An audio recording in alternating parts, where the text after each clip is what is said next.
Assalamualaikum warahmatullahi wabarakatuh, sahabatku semuanya. Nah, sekarang Anda berjumpa kembali bersama channel Demang Praja, channelnya untuk petani kita semuanya. Semoga sahabatku semuanya ada dalam keadaan sehat walafiat dan dibanyakan rezekinya, amin. Nah, kali ini sahabatku, saya akan berbagi tentang masalah tanaman yang di belakang saya ini. Nah, ini adalah pemupukan hanya satu kali. Walaupun satu kali, tapi terlihat bahwa tanaman ini adalah bersih, subur, dan hampir sama sekali tidak ada hama dan penyakit.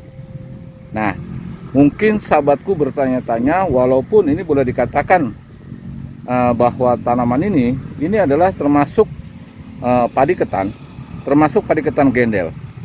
Nah, sebetulnya anakannya juga sangat cukup lumayan ya, anakannya kalau melihat saya.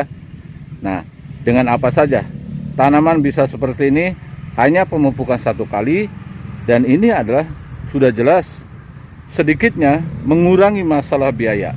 Artinya ini adalah petani yang cerdas. Untuk itu sahabatku semuanya, yuk kita simak video saya berikutnya, apa saja yang diaplikasikan kepada tanaman ini, sehingga tanaman ini adalah pertama bersih dari segala hama dan penyakit, walaupun cuaca sekarang adalah tidak menentu. Dan yang keduanya, tanaman ini hanya pemupukan satu kali saja. Nah, yuk kita simak video saya berikutnya dan tonton sampai selesai, jangan sampai gagal paham.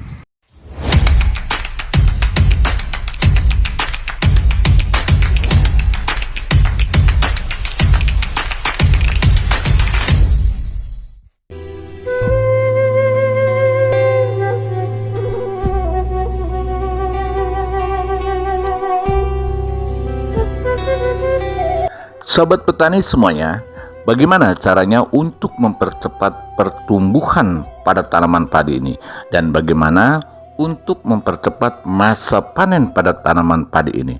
Walaupun batas daripada tanaman padi ini sekitar 3 bulan 10 hari atau 90 hari, tapi dengan cara racikan ini kita akan membuat racikan untuk mempercepat masa panen.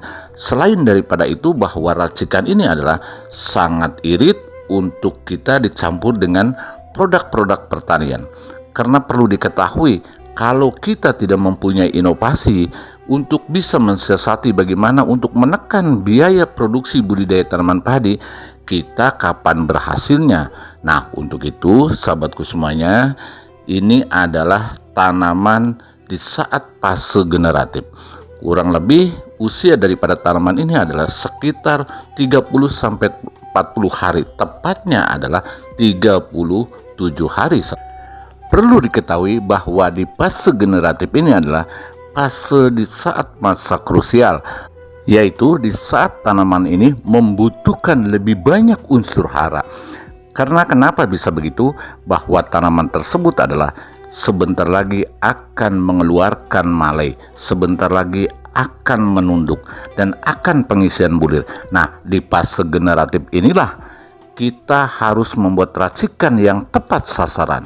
Selain daripada kandungan unsur hara, yaitu kandungan-kandungan yang lain seperti protein, seperti natrium, seperti zinc, dan unsur-unsur lainnya yang dibutuhkan oleh tanaman padi tersebut di saat fase generatif. Selain daripada itu, racikan ini adalah dapat mempercepat masa pemanenan daripada tanaman padi tersebut.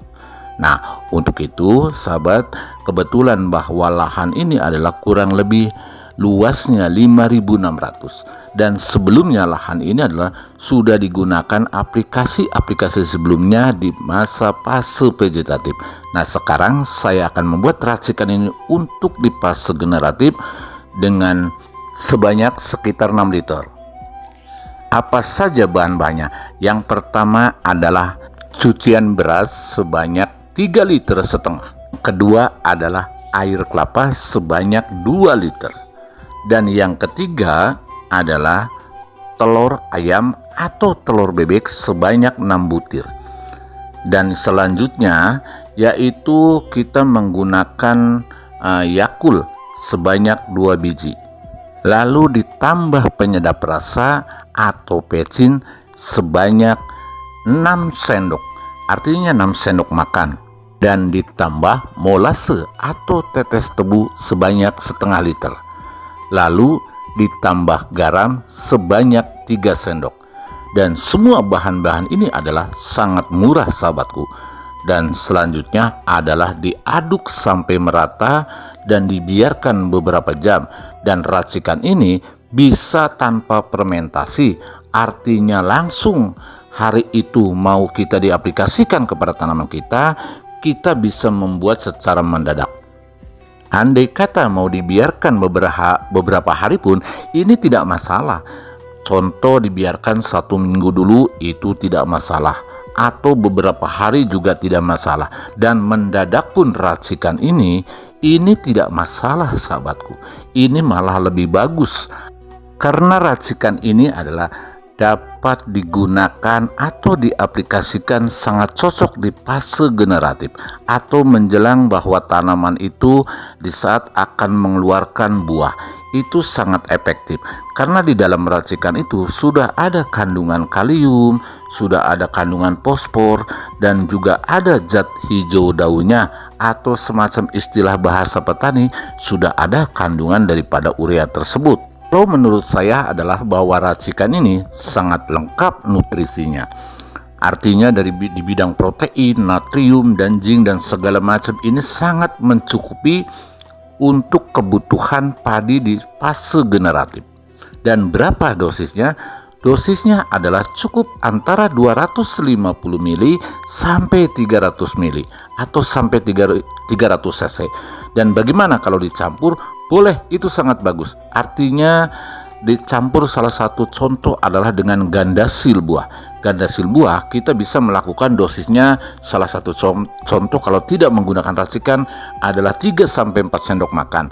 Tetapi dengan racikan ini adalah cukup hanya 2 sendok. Begitupun dengan MKP, cukup dengan 2 sendok saja per tangki dan diaduk dengan racikan ini, dispraykan secara merata dan dilakukan pada sore hari waktunya, itu akan lebih bagus. Sebelumnya sahabatku, saya mohon maaf andai kata bahwa saya ini bukan paling pandai dalam meracik tentang nutrisi tanaman padi. Saya pun sama-sama belajar, tetapi dengan pengalaman saya yang sudah dilakukan, nah ini adalah saya berbagi, semoga bahwa racikan ini bermanfaat. Dan sebetulnya adalah kalau menurut aturan daripada parameter pupuk atau parameter nutrisi padi, seharusnya tes laboratorium kalau ingin lebih enak lagi untuk kita mengaplikasikan. Tetapi adalah dalam hal ini sebagai petani, bagaimana saya untuk dengan cara seperti ini, karena kita ini adalah bukan untuk dijual belikan, tetapi kita adalah untuk bagaimana caranya irit dalam pemberian budidaya atau pemberian vitamin atau pemberian nutrisi kepada tanaman agar kita itu sedikitnya agak irit. Yang penting tidak ada dampak yang negatif secara signifikan. Tetapi dalam hal ini adalah yang pengalaman saya ini malah tambah bagus dan mempercepat masa pemanenan pada tanaman padi kita. Nah, untuk itu sahabatku semuanya, andai kata sahabatku semuanya ada yang kurang jelas dalam penjelasan saya ini, Anda boleh komen di kolom komentar kami atau kolom komentar saya. Yang penting adalah sesuai dengan judul video ini.